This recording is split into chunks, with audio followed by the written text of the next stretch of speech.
Hi, I'm Stevie Fernandez. And I'm Trish Whitmer. We're so happy to see you back with us for this week's Explore Tulsa. Now, Stevie, did you go out and enjoy any of the record warm temps we've been having? Well, the wife and I did go out for a little jog, but I was surprised to find out that even when the temps got up to 70, that wasn't even close to the warmest January temps in Tulsa history. That's right. On January 28th, 1909, the temperature got up to 82 degrees. That was the same year that Ty Cobb and Honus Wagner were the American and National League batting champs. And that's the same year the Washington Senators finished in dead last with just 42 wins. Well, luckily for Washington, the Senators aren't there anymore, and their new team is called the Nationals, who finished last season in first in the NL East. And I'm willing to bet it's because their play-by-play guy is Tulsan Bob Carpenter. Well, when I was a kid, obviously the Cardinals were #1. I mean, if you grew up in St. Louis, baseball has to be in your blood. I was 10 years old when Stan Musial retired, so I got to see him play in person.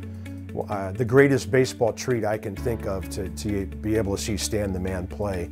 We had the Blues, they're still there, but the Blues didn't come till I was about 14 years old as an expansion franchise.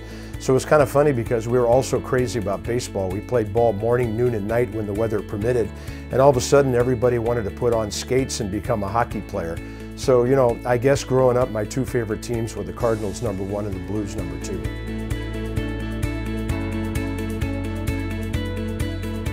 Well, my sisters and my friends tell me that I was a motor mouth, calling play-by-play when we were playing board games inside, or we had this old hockey and baseball and football board games we would play. And I guess for some reason I had to shout out what was going on. So it must have been in my makeup early to do that. But I really wanted to be a sports writer. And then when I got to be a little older and really started kind of noticing Jack Buck and Harry Carey on the radio, those were the two guys who were the primary voices of the Cardinals when I was growing up. I really started to get interested in broadcasting, majored in that in college, and feel very fortunate for the last 39 years or so since I've been out of school to be able to really do what I love.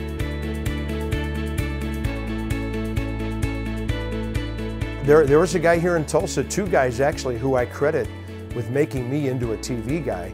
I had taken a job at Channel 8 after my days with the Roughnecks, but then in 1982, Tulsa Cable, now Cox Cable, was carrying a lot of local events. Mark Savage was running the show over there.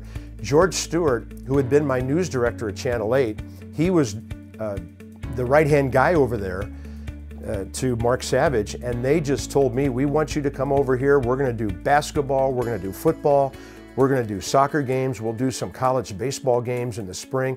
Those guys really turned me into a TV guy.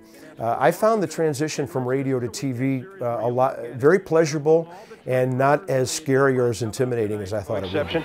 I think I read about half of a Clancy novel, and there must have been about 50 games of ping pong in the clubhouse before we got out of here that night. Well, it happened in 1985, and this guy I will never forget in my career, because I don't know how he found me, I don't know what he saw in me, because I thought I was still pretty raw at that time.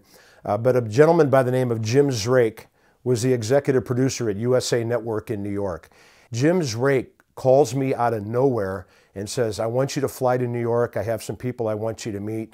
And to make a long story short, a week later, I get hired by USA Network to do PGA golf, professional tennis, including the US Open. I did 3 Masters for them. They had some college football and some college basketball at that time.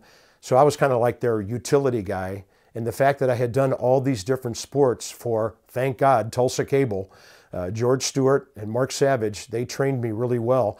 I was ready for that opportunity. And Jim Zrake is really the guy, as you say, that kind of called me up from regional television, mostly local stuff, to a national stage. And then I kind of went to ESPN about 4 or 5 years after that, because USA was getting out of sports at that time, late 80s, and ESPN was taking over everything. But I will never forget getting in that cab in New York City after my meeting with those guys, thinking to myself, I'm flying home to Tulsa, but I'm now a national sportscaster. Please, God, don't let me screw this up.